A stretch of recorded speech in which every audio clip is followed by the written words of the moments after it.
Welcome back to the channel, everyone. It is day 12 of our 31 winter backpacking tips in 31 days.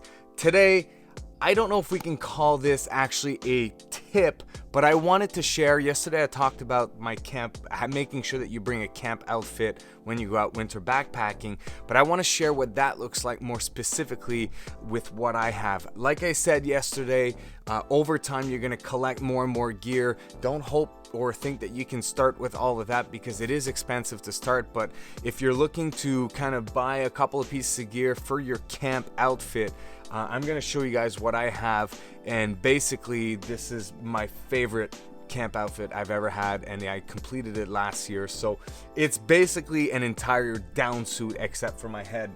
So it starts with my down booties from MEC. So as soon as I get to camp, I remove my wool sock, my vapor barrier, and my liner sock. I put a fresh pair of liner sock and I just go directly in these down booties. They even have a nice thick sole and you can walk on top of dry snow very well with this, and it's got treated down, so it's not gonna, I mean, don't step in water with them. And some even down booties come with coveralls, if you will.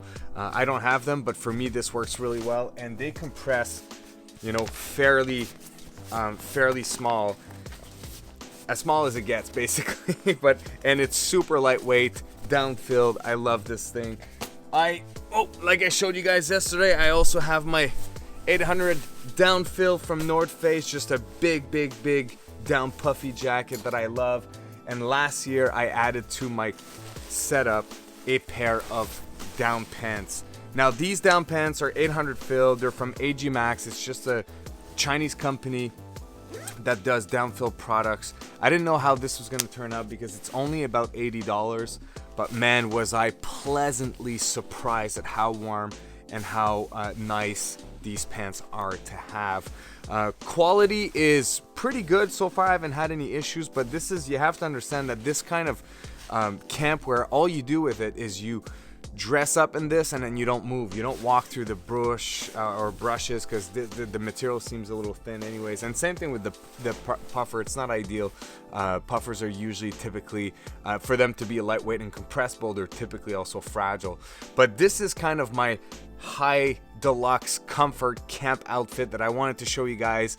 And my tip for you with this video is literally, if you're looking to enhance the quality of your winter backpacking trip, invest in some down booties, down pants, and a down jacket, puffy jacket, so that when you get to camp, eventually you can get to a point where you can just strip in your brand new or in a fresh pair of base layer and go right in your down setup, and it's basically like you're in a sleeping bag. So hopefully you found some value in this video, and see you tomorrow. Peace.